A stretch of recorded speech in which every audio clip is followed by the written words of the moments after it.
Bonjour à tous, aujourd'hui nous allons apporter des précisions suite au rebondissement dans l'affaire de l'écrasement de l'avion de Wagner. Ce que l'on sait à l'heure actuelle, c'est que les Américains, que le général Pat Ryder a déclaré il avait comme information que ce n'est pas un missile. Nous allons donc revenir sur les images dont nous disposons et notamment cette traînée dans le ciel et cette explosion quelques secondes seulement avant la mise en vrille avec une aile en moins du Legacy 600. Ensuite derrière, aborder, nous l'avons un petit peu fait il y a 2 jours, mais plus en détail le cas d'une bombe, notamment où elle aurait pu se situer. Et ensuite derrière, tordre le cou à une théorie du complot que je vois beaucoup circuler autour de la présence et la pénétration d'un avion américain en territoire russe. Voilà, on va casser ça de suite. Donc on va rentrer directement dans le vif du sujet.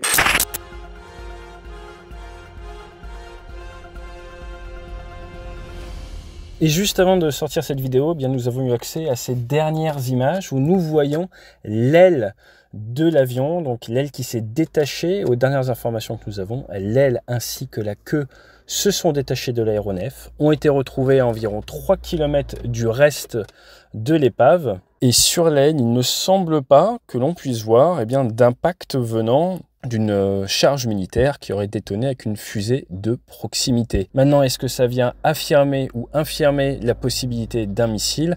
Très honnêtement, avec ces images-là, ce que l'on peut faire dire à ces images, c'est que si impact de missile il y a eu, il n'est pas venu toucher l'aile. Par contre, avec une faible charge militaire, il est tout à fait possible que le missile ait touché entre la queue de l'aéronef et l'aile, venant sectionner la partie arrière de l'avion au niveau des réacteurs, entraînant des phénomènes aérodynamiques qui ont provoqué la rupture de cette aile et ensuite la chute en 2 morceaux. À partir de là, l'image qu'il nous faut maintenant pour pouvoir déterminer s'il y a eu impact ou non de missile, plus que jamais, c'est la section entre la queue et les ailes. L'endroit où se trouve la soute à bagages, mais également l'endroit où se trouvent les réacteurs. C'est là que se trouve la réponse de ce dossier.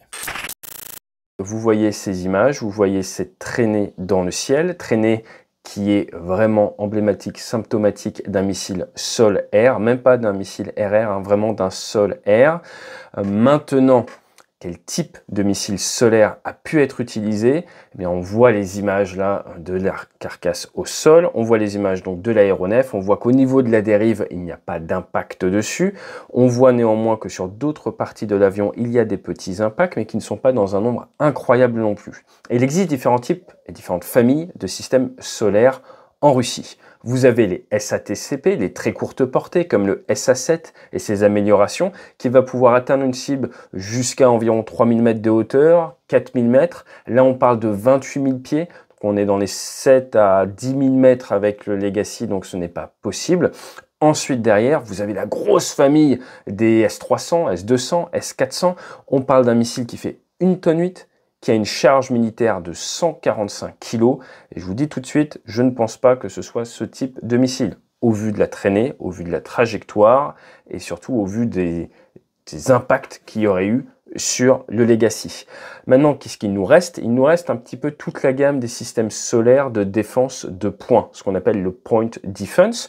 Et là, vous avez différentes catégories d'armement qui existent chez les Russes. Vous avez le SA-8 Gecko, qui ensuite a évolué en SA-15 Gauntlet, qui tire un missile de 167 kg avec 15 kg de charge militaire. Vous voyez, on est très très loin des 145 kg de charge militaire d'un S-300 par exemple.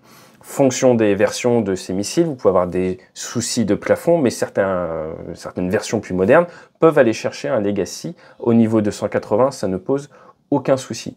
Le Gecko, lui, le SA-8, qui est de la génération d'avant, on est sur du 170 kg pour le missile et 16 kg pour la charge militaire. Comprenez-moi bien, la charge militaire, en gros, c'est l'explosif, c'est ce qui va permettre de donner l'effet de souffle, qui va permettre d'envoyer les morceaux. Donc c'est ça qui fait les dommages. Tout le reste, c'est un peu le booster, tout ça. Vous avez une autre génération qui est plus grosse, qui est le Buk, que vous connaissez, le Buk avec le MH17, SA11, Gadfly, SA17, Grizzly, à chaque fois c'est par 2. SA8, SA15, l'ancienne version, nouvelle version, SA11, SA17. Là, pas du tout dans la même proportion.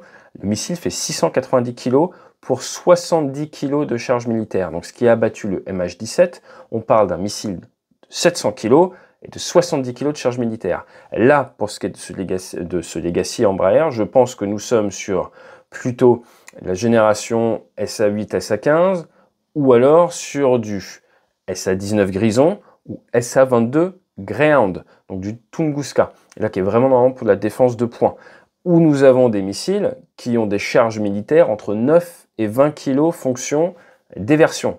9 à 20 kg versus 70 kg pour ce qu'a battu le MH17. Donc vous vous doutez bien que sur les restes de l'avion, l'impact n'est pas le même et surtout les dégâts occasionnés par le missile ne sont pas le même.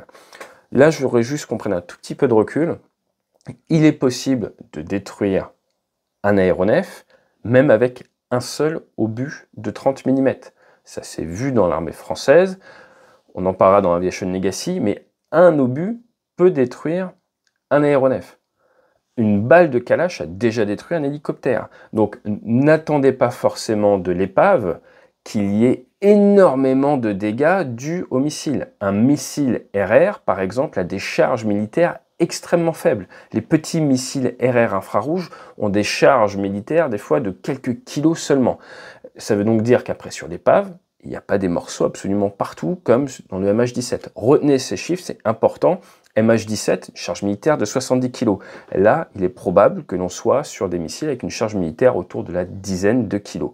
Maintenant, où est-ce qu'ils ont pu taper? Le missile a pu taper au niveau de l'aile, a pu taper au niveau de l'arrière, là où se trouvent les deux réacteurs, s'il était guidé sur le thermique, et en venant chercher ces réacteurs, il n'a pas forcément touché ou endommagé la dérive. Et on voit bien la dérive, là, qui n'a pas l'air impactée par le missile. Donc ce que je veux que vous reteniez, c'est, vous voyez cette traînée dans le ciel, c'est symptomatique normalement de la propulsion d'un missile. Ensuite, on voit là la tâche, l'explosion de la charge militaire qui part un petit peu partout pour essayer d'envoyer un maximum de débris qui n'ont, encore une fois j'insiste, rien à voir avec un SA-17 ou un SA-11, donc on est sur de la petite charge militaire. Dans tous les cas, l'avion se retrouve fortement endommagé, son intégrité physique est touchée. On voit dans les images de derrière une fuite de pétrole. Néanmoins, les réacteurs fonctionnent toujours et ça vient tomber, comme on l'a dit dans la dernière vidéo. Je ne rentre pas plus dans les détails. Maintenant, la bombe, le cas de la bombe. Où se trouvent les bagages sur Legacy? Tout à l'arrière. Vous pouvez prendre 450 kg tout à l'arrière. Donc si vous voulez mettre une bombe ou qu'il y a un souci au niveau de ce que vous transportez qui va exploser, ça va être à l'arrière. Le Legacy était en montée, il passait le niveau 280. Maintenant, la soute est pressurisée, donc vous n'avez pas la pression du 280 exactement dans la cabine. Ça ne va pas suivre de manière linéaire un petit peu votre altitude. Donc si vous dites « Oh, ils étaient au niveau 280,00 quand ça a explosé », si c'était dans la soute, il y a peu de chances que ça soit directement lié.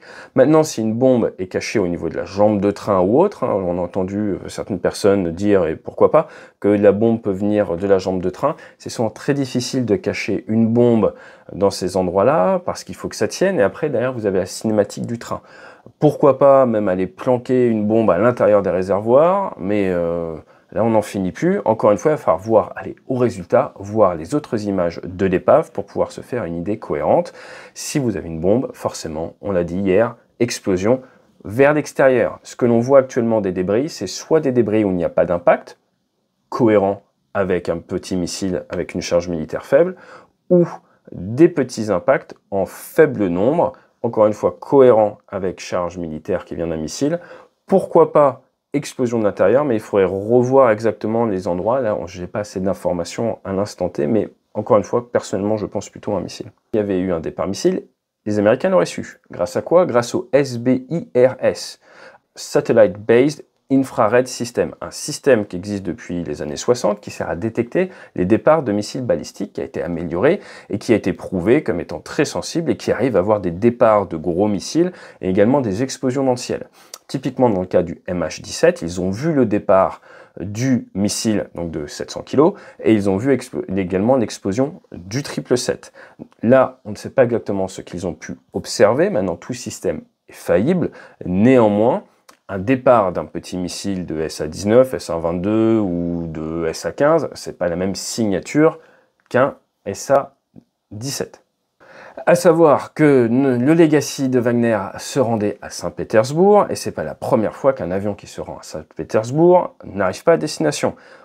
Un Airbus A321, en 2015, décolle de Sharm el-Sheikh en Égypte, devait rejoindre Saint-Pétersbourg, il n'est jamais arrivé, 224 morts, et c'est Daesh qui a revendiqué cette destruction. Ils ont publié derrière leur mode opératoire et ils annonçaient que c'était dans une canette qu'ils avaient mis de l'explosif. Donc oui, hein, c'est déjà arrivé par le passé, il y a eu énormément de bombes dans l'aérien. Vous avez par exemple Lockerbie ou autre, mais souvent si cette bombe est située en cabine, vous allez avoir des dégâts un peu différents ou des explosions en vol. L'avion va beaucoup plus se désintégrer. Se retrouver avec une aile comme ça en moins est particulier. Maintenant, il faudra voir. On ne peut pas fermer toutes les portes. Hein. Une explosion à l'arrière, la dérive qui se retrouve arrachée, l'avion qui part avec un très fort couple d'un côté et ça arrache l'aile.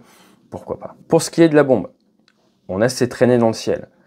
Est-ce qu'il est possible que l'avion étant en montée, montant vers le 280, il soit rentré dans les traînées de condensation 1 seconde ou 2 secondes avant l'explosion de la bombe et que vous me disiez « Ah bah oui, mais cette traînée blanche, ça serait la traînée des réacteurs.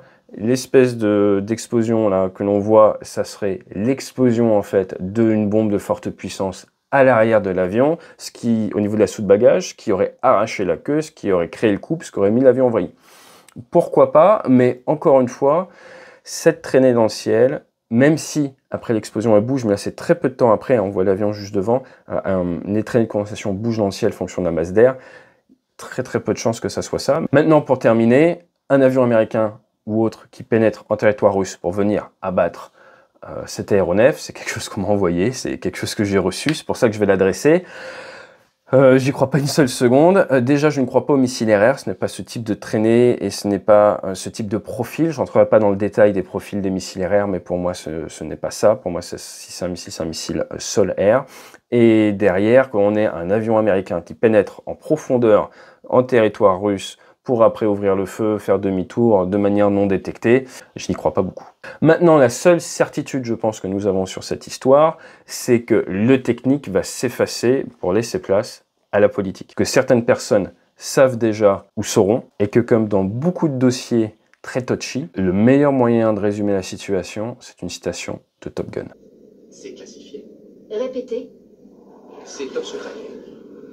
Si je vous le dis, moi après il faut que je vous descende. Nous continuerons à regarder s'il y a d'autres images de l'épave qui sortent. Dernière information également qui est passée dans la presse, c'est que le corps de Prigojine aurait été identifié et parce qu'il avait un doigt en moins. J'ose espérer qu'ils vont fournir des informations un peu plus vérifiables, sinon je pense qu'on n'a pas fini de voir des théories du complot.